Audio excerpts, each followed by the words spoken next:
اب مولا امیر المومنین کی ولادت کہاں ہوئی؟ تو بڑی تیزی سے گفتگو کریں کہ جو سب کے علم میں خانہ کعبہ میں۔ اب یہ ولادت کے لیے جو اہتمام ہوا وہ یہ نہیں ہوا کہ دروازے سے جائیں، دیوار شق ہوئی، لیکن آنے کے لیے بھی جو اہتمام ہوا دروازے سے نہیں ہوا، اس کے لیے بھی دیوار شق ہوئی تاکہ جو لوگ پہلے نہیں دیکھ چکے وہ اب ضرور دیکھ لیں، کیونکہ جاتے میں لوگوں نے سب نے نہیں دیکھا تھا، لیکن اندر جانے کے بعد جب دوبارہ دیواریں مل گئیں تو اب زیادہ خبر پھیلی اور لوگ بار بار آتے تھے کہ اب کیا خبر ہے، کیونکہ دروازہ بھی نہیں کھل رہا تھا، اب وہ زندہ ہیں کہ نہیں ہے، کھانا مل رہا ہے کہ نہیں مل رہا، پانی مل رہا ہے کہ نہیں مل رہا، درد ذہ میں تھی بچی کہ نہیں بچی، بچہ بچا کہ نہیں بچا، ہر قسم کے احتمالات ہیں، لیکن کھانا بھی جنت سے آ رہا ہے، پینا بھی جنت سے آ رہا ہے، لباس بھی جنت سے آ رہا ہے۔ اب جب دروازہ کھلا تو غم جو ہے جناب حضرت فاطمہ بنت اسد صلوات اللہ وسلام علیہا کو صرف ایک ہے کہ بچے نے آنکھ نہیں کھولی ہے۔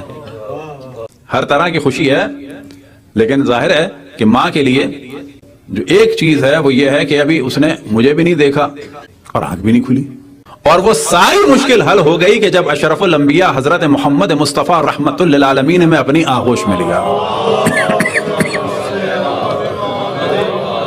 تو مولا امیر المومنین کی اگر بایوگرافی بیان کی جائے تو کہا جائے گا کہ یہ وہ ذات ہے کہ جس نے آنکھ کھولی اشرف الانبیاء کی آغوش میں، اور اشرف الانبیاء نے آنکھ بند کی مولا امیر المومنین کی آغوش میں، اور یہ بیچ کی پوری زندگی جو ہے وہ اشرف الانبیاء کے ساتھ ہے، نہ فقط یہ زندگی بلکہ اس سے پہلے کی زندگی، اور عالم یہ ہے کہ حضرت آدم نے جو ترک اولا کیا، اس ترک اولا کے بھی جو آثار تھے ان کو ختم کرنے کے لیے فَتَلَقَّ عَلَيْهِ آدَمَ مِن رَبِّهِ کلمات، وَتَلَقَّ آدَمَ مِن رَبِّهِ کلمات، تو جناب آدم نے جو کلمات لی اللہ سبحانہ وتعالی سے وہ کیا تھے؟ تو کتب شیعہ اور سنی میں بیان ہوا وہ کیا تھے۔ تلقى آدم، وہ کلمات تھے محمد، علی، فاطمہ، حسن اور حسین، اللہم انی اسألک بحق محمد وعلی وفاطمہ والحسن والحسین۔ اب یہ مختلف طریقے کی روایات ہیں کہ جو اگر ان ساری روایات کو دیکھا جائے کہ جو شیعہ سنی میں اور مختلف الفاظ کے ساتھ بیان ہوں تو وہ خود ایک الگ موضوع ہے۔ اور یہ جو کہا جاتا ہے کہ پنجتن کا سلسلہ کوئی نہیں ہے، آج کل کے ناصبیوں کا خاص سلسلہ چل رہا ہے، تو پنجتن کا سلسلہ جو ہے وہ ہمیشہ سے تھا، اور یہ مراد یہ ہے کہ جنت میں نام ہے تو ان 5 کے ہیں، جناب حضرت آدم نے توبہ کی تو ان 5 کے ناموں سے کی، دنیا میں آتے ہیں تو تطہیر میں ہیں تو یہ 5 ہیں، اور مباہلے میں جاتے ہیں تو 5 ہیں۔ مولا امیر المومنین کو اشرف الانبیاء نے بچپن ہی میں لے لیا تھا، بس ایک وہ مرحلہ ہے اس دنیا میں آنے سے پہلے، ایک وہ مرحلہ ہے اس دنیا میں آنے کے بعد۔ نہج البلاغہ کا خطبہ نمبر بعض خطبوں کے حساب سے 190 اور بعض نسخوں کے حساب سے 190 اور بعض نسخوں کے حساب سے 192، اور یہ سب سے بڑا خطبہ ہے، اور اس خطبے کا نام ہے خطبہ قاصعہ۔ اس میں شیطان کا اور پھر اسی طریقے سے جنگ جمل، جنگ صفین، جنگ نہروان کا ذکر ہے، اور اسی میں ایک ذکر ہے کہ جس کی جانب ہم توجہ دلائیں اور تیزی سے گزریں اور حرف بہ حرف اس کو پڑھنا ہوگا، کہ اشرف الانبیاء نے مولا امیر المومنین کو لے لیا تھا، یا بالفاظ دیگر جو ہم نے پہلے بھی بیان کیا کہ اشرف الانبیاء کی کفالت فرمائی حضرت فاطمہ بنت اسد نے اور حضرت ابو طالب نے۔ کب؟ حضرت عبد المطلب علیہ الصلوۃ والسلام کے بعد، اور جناب حضرت عبد المطلب چاہتے تھے کہ حضرت ابو طالب کی کفالت میں رہیں، لیکن اس کے بعد بھی اپنے تمام بیٹوں کو کھڑے کر کے آخر وقت میں حضرت عبد المطلب علیہ الصلوۃ والسلام نے رسول اللہ صلی اللہ علیہ وسلم سے فرمایا تھا کہ تم ان میں سے جس کے ساتھ بھی رہنا چاہتے ہو تم انتخاب کرو، تو اشرف الانبیاء نے حضرت ابو طالب علیہ الصلوۃ والسلام کا انتخاب فرمایا تھا۔ گو کہ باقی چچا بھی جو ہے بہت زیادہ محبت کرتے تھے، لیکن اشرف الانبیاء نے حضرت ابو طالب کا انتخاب فرمایا تھا۔ تو یہاں پہ کہا جائے گا کفیل کون تھے اشرف الانبیاء کے؟ حضرت ابو طالب اور حضرت فاطمہ بنت اسد۔ اسی طریقے سے مولا امیر المومنین کے کفیل کون تھے؟ کس نے پالا انہیں؟ تو مولا امیر المومنین کو اور زیادہ کم سنی میں بالکل پیدا ہونے کے کچھ دن کے بعد لے لیا تھا حضرت اشرف الانبیاء نے، جبکہ رسول اللہ صلی اللہ علیہ وسلم کو حضرت ابو طالب کی کفالت میں تقریباً 5 سال کے بعد گئے تھے۔ یہ اور بات ہے، محبتوں کا سلسلہ تھا، دفاع کا سلسلہ تھا۔ اس مرحلے کے بارے میں خطبہ قاسیہ میں مولا امیر المومنین فرماتے ہیں، پہلے صرف تبرکن چند جملے عربی کے ہم پڑھ دیتے ہیں، بعد میں صرف ترجمہ کریں گے ورنہ تو یہ 1-1.5 گھنٹے کا سلسلہ ہو جائے گا۔ قد علمتم، اب یہاں پر مخاطب ہے لوگوں سے قد علمتم تم لوگ جانتے ہو موضعی میرا کیا مقام ہے من رسول اللہ صلی اللہ علیہ وآلہ وسلم کہ رسول کی بارگاہ صلی اللہ علیہ وآلہ وسلم کی بارگاہ میں میرا کیا مقام ہے تم لوگ جانتے ہو، یعنی مشہور سی چیز بالقرابت بالقرابت القریبت کہ کتنا قریبی رشتہ ہے، والمنزلت الحسیست اور کتنا خاص میرا مقام ہے، وزعنی فی حجرہی مجھے اپنی آغوش میں وہ رکھتے تھے، وَأَنَا وَلَدٌ اور میں ایک چھوٹا سا بچہ تھا۔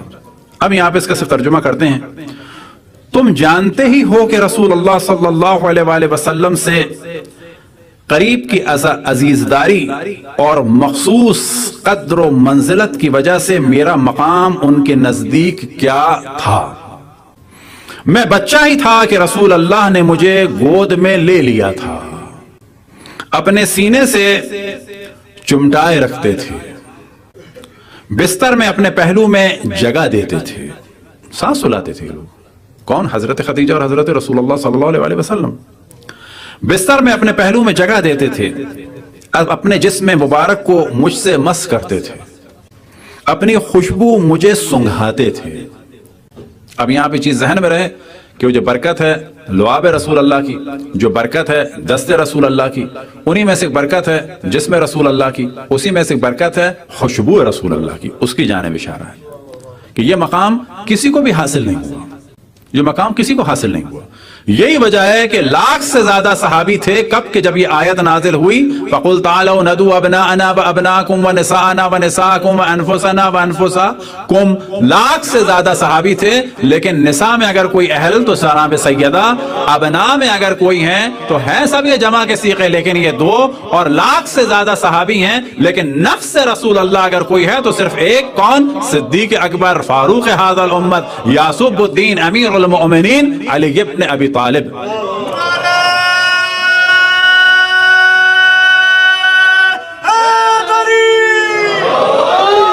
اپنے جسم مبارک کو مجھ سے مس کرتے تھے، اپنی خوشبو مجھے سنگھاتے تھے۔ پہلے آپ کسی چیز کو چباتے، پھر اس کے لقمے بنا کر میرے منہ میں دیتے تھے۔ انہوں نے نہ تو میری کسی بات میں جھوٹ کا شائبہ، نہ میرے کسی کام میں لغزش و کمزوری دیکھی۔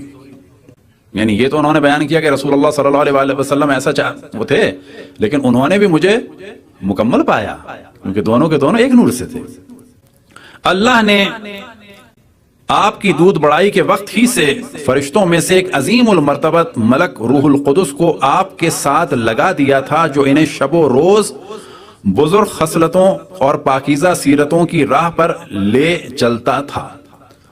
اب روح القدس کے بارے میں یہ ہے کہ یہ رسول اللہ صلی اللہ علیہ وسلم کے ساتھ اور ائمہ علیہ السلام کے ساتھ رہتے ہیں، اور اللہ سبحانہ و تعالیٰ کی جانب سے پیغام مستقل اور رہنمائی کا سلسلہ ان کا جاری رہتا ہے۔ تو یہ فرما رہے ہیں رسول اللہ صلی اللہ علیہ وسلم کے لیے پیروی کا حکم دیتے تھے، اور ہر سال کوہ حرا میں کچھ عرصہ قیام فرماتے تھے۔ یعنی یہ جو کوہ حرا کا سلسلہ تھا، غار حرا کا، ہر سال رسول اللہ صلی اللہ علیہ وسلم جاتے تھے وہاں، اور وہاں میرے علاوہ کوئی نہیں، اور وہاں میرے علاوہ کوئی انہیں نہیں دیکھتا تھا، کوئی وہاں نہیں دیکھتا تھا۔ اس وقت رسول اللہ صلی اللہ علیہ وسلم اور ام المومنین خدیجہ کے گھر کے علاوہ کسی گھر کی چار دیواری میں اسلام نہ تھا۔ ابھی انہوں نے اعلان نہیں فرمایا ہے، لیکن ابھی اسلام ہے، اور یہ جو رسول اللہ والا اسلام ہے یہ دو مرحلے ہیں۔ ایک وہ ہے کہ آپ نے اعلان فرمایا، جیسے ہی اعلان فرمایا تو اس وقت بھی حضرت خدیجہ مولا امیر المومنین اور پھر حضرت فاطمہ بنت اسد اور دیگر نے اعلان فرمایا کہ آپ نے جو اعلان فرمایا ہے ہم اس کو مانتے ہیں۔ لیکن ابھی کیا مرحلہ ہے کہ اعلان نہیں ہوا ہے، اور ابھی یہ فقط تین ہستیاں ہیں کہ جو رسول کے ساتھ ہیں، اور یہ دو کے دو بغیر اعلان کے بھی رسول مان رہے ہیں، بالکل ویسی جیسے کہ حضرت ابو طالب، لیکن ان تین کا خاص مقام ہے کہ جن میں سے ایک بیان ہو کہ ان میں سے ایک یہ تھا کہ جب یہ نماز پڑھتے تھے تو یہ تین ہی ہوتے تھے، کہ حضرت عباس سے کسی نے آ کے کہا کہ یہ میں کیا دیکھ رہا ہوں، یہ کون ہے؟ تو انہوں نے فرمایا کہ یہ میرا بھتیجا ہے، اور یہ اس کی بیوی ہے، اور یہ میرے دوسرے بھائی کا بیٹا ہے۔ تو کیا دیکھا کہ اشرف الانبیاء نے آ کے خانہ کعبہ کے پاس نماز شروع کی، اور ان کے پیچھے مولا امیر المومنین، اور ان کے پیچھے حضرت خدیجہ صلوات اللہ وسلامہ علیہا۔ تو یہ بچپن میں تمام چیزیں منفرد تھیں۔ اب یہاں پر جو اصل موضوع ہے وہ کیا ہے میں وحی اور رسالت کا نور دیکھتا تھا. یعنی فقط رسول اللہ صلی اللہ علیہ وسلم کو نہیں، ایک خاص مقام کو جو بعد میں اور آگے بیان ہوگا، وحی اور رسالت کا نور دیکھتا تھا اور نبوت کی خوشبو سونگتا تھا. جب آپ پر وحی نازل ہوئی تو میں نے شیطان کی چیخ سنی. یعنی وحی الہی کا بھی مشاہدہ فرما رہے ہیں، اور مولا امیر المومنین کے کان کوئی عام کان نہیں ہے. شیطان کی چیخ ایسی نہیں تھی سب نے سنی، اور شیطان کی چیخ کو بھی سن رہے ہیں. جس پر میں نے پوچھا یا رسول اللہ یہ آواز کیسی ہے؟ آپ نے فرمایا یہ شیطان کی ہے جو اپنے پوجے جانے سے مایوس ہو گیا ہے. اے علی، جو میں سنتا ہوں تم بھی سنتے ہو. یہ اصل فضیلت ہے، یہ فضیلت کسی میں بھی نہیں ہے. یہ صحابہ کا پورا شور مچایا جائے، کوئی بھی یہ دعویٰ نہیں کر سکتا کہ اشرف الانبیاء نے فرمایا ہو کہ جو میں سنتا ہوں وہ تم سنتے ہو، اور جو میں دیکھتا ہوں تم بھی دیکھتے ہو. رسول اللہ کو 2 منٹ دیکھ کے وہ مقام حاصل نہیں ہو سکتا. جو میں سنتا ہوں وہ تم سنتے ہو. اشرف الانبیاء کیا کیا سنتے ہیں؟ سب سے اہم چیز وہی. جو میں سنتا ہوں وہ تم بھی سنتے ہو. اور کیا سنا؟ شیطان کی چیخ اشرف الانبیاء نے بھی سنی، مولا امیر المومنین نے بھی سنی. کیا دیکھا؟ نور کو مولا امیر المومنین، اشرف الانبیاء بھی دیکھتے تھے اور مولا امیر المومنین. فرق اتنا ہے کہ تم نبی نہیں ہو بلکہ میرے وزیر و جانشین ہو، اور یقیناً بھلائی کی راہ پہ ہو. میں رسول اللہ صلی اللہ علیہ وسلم کے ساتھ تھا کہ قریش کی ایک جماعت آپ کے پاس آئی. اسے کل تھوڑا سا بیان کر دیں گے، بلکہ خلاصہ بیان کر دیں کیونکہ طویل واقعہ ہے. کہ یہاں پر آپ نے فرمایا کہ قریش کی جماعت آئی اور انہوں نے معجزے کے لیے درخواست کی، اور اشرف الانبیاء نے فرمایا کہ میں دیکھ رہا ہوں تم میں سے کچھ بدر میں مارے جائیں گے، کچھ احزاب میں مارے جائیں گے، میں دکھا بھی دوں معجزہ تو مانو گے نہیں. اور انہوں نے کہا کہ یہ درخت سامنے ہے، اس کو آنے کا حکم دیجئے. یہ پورا واقعہ تفصیل سے خطبہ خاصیہ میں ہے کہ درخت سامنے ہے، اس کو حکم دیں کہ جڑ کے ساتھ نکل کے آئے. تو اشرف الانبیاء نے حکم دیا، اور مولا فرماتے ہیں کہ جس طرح پرندے کی آواز ہوتی ہے اور جس طرح شور ہوتا ہے، اس طرح سے شور ہوا اور درخت جڑ سے نکلا. اور آپ نے حکم دیا کہ پاس آؤ. وہ پاس آ گیا، اور اس پر انہوں نے کہا کہ اب آپ حکم دیجئے کہ یہ جڑ، یہ درخت اور شاخیں کھجور نے مجھ پر اور رسول اللہ پر اس طرح جھکا دی اس درخت نے. پھر انہوں نے کہا کہ اس کو حکم دیں کہ یہ تقسیم ہو جائے. تو آپ نے حکم دیا کہ تقسیم ہو جاؤ 2 حصوں میں. پھر کہا کہ ایک کو اپنے پاس بلائیں، پہلے دور بھیجیں، اب تقسیم کریں، پھر اپنے پاس بلائیں اور ایک سے کہیں کہ دور ہو جاؤ. یہ سب کر کے دکھایا، لیکن اس کے بعد انہوں نے وہی کہا کہ یہ بڑا جادو ہے. مولا امیر المومنین نے فوراً کہا کہ یا رسول اللہ میں تصدیق کرتا ہوں. تو مولا امیر المومنین کا بھی مذاق بنایا کہ یہ اس کا خاص آدمی ہے. یعنی دشمن بھی گواہی دیتے تھے کہ یہ رسول کا خاص آدمی ہے.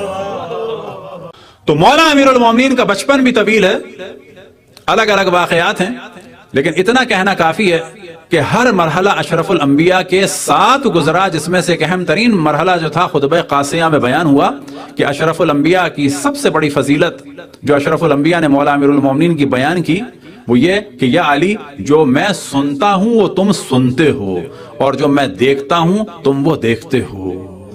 آج وہ وقت ہے کہ جناب اشرف الانبیاء کے اس جانشین پر ضربت کا وار ہوا، اور ایسی ضربت لگی کہ نہ فقط تلوار کا وار بلکہ زہر کا اثر بھی ہے.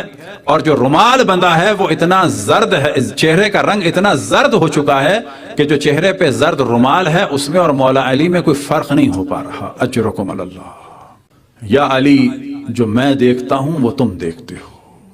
اشرف الانبیاء کہ مصائب میں سے ایک مصیبت یہ تھی کہ فقط ایک تصور کریں کہ جب جناب سیدہ سے فرمایا کہ تم سب سے پہلے مجھ سے ملو گی، تو سمجھیں کہ اشرف الانبیاء پر کتنے مصائب پڑ گئے فقط اس ایک جملے کی وجہ سے. کیونکہ سوال یہ ہوگا کہ اے فاطمہ تم سب سے پہلے مجھ سے ملو گی، تو کیا رسول اللہ کو صرف یہی علم تھا کہ فاطمہ مجھ سے ملے گی؟ نہیں، وہ جب انہوں نے جملہ کہا تو وہ یہ بھی جانتے تھے کہ اے فاطمہ تم مجھ سے ملو گی اس عالم میں کہ پسلیاں ٹوٹی ہوئی ہوں گی، اور جو تمہارے شکم میں بچہ ہوگا اسے قتل کر دیا ہوگا. تم ہوگی تو کم سن، لیکن تمہارے ہاتھ میں عصا ہوگی، تمہاری کمر جھک چکی ہوگی. ہڈیوں پہ فقط کھال رہ گئی ہوگی. فقط جملہ بڑا مختصر تھا کہ اے فاطمہ تم سب سے پہلے مجھ سے ملو گی، لیکن اس جملے کے ساتھ ساتھ جناب سیدہ کے تمام مصائب اشرف الانبیاء دیکھ رہے تھے. یہی ایک مصیبت کا پہاڑ ٹوٹا کب؟ مولا امیر المؤمنین پر، کہ آخر وقت ہے لیکن جناب زینب کے مصائب دیکھ رہے ہیں. اب یہ ذہن میں رہے، کوئی سوال کرے گا کہ جناب زینب نے کیوں ایسا سوال کیا؟ ہاں، جناب زینب نے سوال کیا کہ بابا حدیث ام ایمن کیا ہے؟ تو مولا نے فرمایا کہ حدیث ام ایمن حق ہے اور میں دیکھ رہا ہوں کہ تمہیں شہر میں اسیر بنا کے لایا جا رہا ہے. اب یہاں پہ سوال ہو کہ جناب زینب نے کیوں سوال کیا؟ جواب یہ ہے کہ امام حسین کی ولادت سے اور جناب زینب کی ولادت سے، بلکہ امام حسن کی ولادت سے جو مصائب بیان ہونا شروع ہوئے، اور خصوصاً امام حسین کی ولادت سے جو شہادت امام حسین کے مصائب بیان ہونا شروع ہوئے، اور جناب زینب کی ولادت سے کہ جو مصائب اسیری بیان ہونا شروع ہوئے، اور جناب ام کلثوم کی ولادت کے بعد سے جو مصائب اسیری بیان ہونا شروع ہوئے، تو اہل بیت کے گھر میں یہ مصائب ہر وقت بیان ہوتے تھے. اور یہ سمجھ لیں کہ امام حسین بھی تیار تھے اپنی اس قربانی کے لیے، اور جناب زینب بھی تیار تھیں اپنی اس قربانی کے لیے. اور اب مولا امیر المومنین دنیا سے جا رہے ہیں تو اسی قربانی کے بارے میں جناب زینب دوبارہ سننا چاہتی ہیں، کیونکہ یہ قربانی وہ قربانی ہوگی کہ جس کی وجہ سے دین بچے گا، اور یہ قربانی وہ قربانی ہوگی کہ جس کے لیے جناب امام حسین کو اللہ سبحانہ و تعالی نے خلق فرمایا اور پھر اشرف الانبیاء نے تیار فرمایا. جناب سیدہ اور مولا امیر المومنین نے حربت تلقین فرمائی، اور اسی قربانی کے لیے جناب زینب بھی تیار ہیں. اور اب مولا امیر المومنین دنیا سے جانے والے ہیں تو جناب زینب اسی قربانی کے بارے میں پھر سننا چاہتی ہیں. تو سوال کیا کہ بابا حدیث ام ایمن کیا ہے؟ اب یہ حدیث ام ایمن کیا ہے؟ تو خلاصہ بیان ہو کہ ایک دن اشرف الانبیاء پنجتن یہ سب بیٹھے تھے تو اشرف الانبیاء نے گریہ شروع کیا. کبھی جناب سیدہ کے مصائب سنائے، کبھی مولا امیر المومنین کے مصائب سنائے، کبھی امام حسن کے مصائب سنائے، کبھی امام حسین کے مصائب سنائے، اور پھر جناب زینب اور جناب ام کلثوم کے مصائب سنائے. اجرکم اللہ، تصور کریں کہ ہمارے اشرف الانبیاء اس امت کے ہاتھوں جو ظلم ڈھایا گیا ان کی آل پہ، ان مصائب کا تصور کرتے کرتے دنیا سے رخصت ہو گئے. آخر میں جو آنکھ بند ہوئی تو فاطمہ کی مظلومیت کا منظر دیکھ رہے تھے. وہی حال ہے نبی کے وصی کا کہ مولا امیر المومنین کو کبھی غش آتا ہے، کبھی آنکھ کھلتی ہے. اور جب جناب زینب نے یہ سوال کیا تو مولا نے جواب دیا کہ حدیث ام ایمن حق ہے، اور زینب میں دیکھ رہا ہوں کہ تم لوگوں کو اسی کوفے میں اسیر بنا کے لایا جا رہا ہے اور تم لوگ خوف کے عالم میں ہو. لیکن یاد رکھو کہ تم لوگوں کے علاوہ کوئی حق نہ ہوگا اس وقت. اجرکم اللہ. ارے مولا کے مصائب کا تصور کریں کہ جسم میں زہر پھیلا ہوا ہے اور کوفے کا منظر نگاہوں کے سامنے. وہ کون سا نگاہوں کے سامنے منظر ہے کہ زینب اونٹ پہ سوار ہے، بے مخنا و چادر ہے، اور ساتھ میں وہ منظر بھی ہوگا کہ علی کا پوتا علی ابن الحسین اونٹ پہ سوار ہے، گلے میں توق ہے، ہاتھوں میں ہتکڑیاں ہیں، پاؤں میں بیڑیاں ہیں، اور شاید وہ آواز بھی مولا کو آ رہی ہو کہ جب کوفے میں یہ قافلہ داخل ہوا تو کچھ لوگوں نے سوال کیا ایو اسارا انتنا، آپ لوگ کہاں کے اسیر ہیں؟ تو جناب ام کلثوم نے جواب دیا نحنو سارا آل محمد.